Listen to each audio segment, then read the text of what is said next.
It's late winter at Smallbrook meadow, Warminster, Wiltshire. It's a beautiful nature reserve on the edge of Warminster town.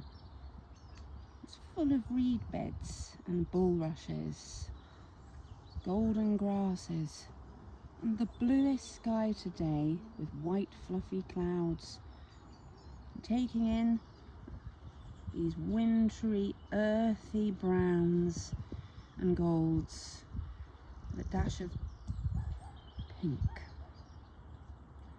and the blue brings it all out.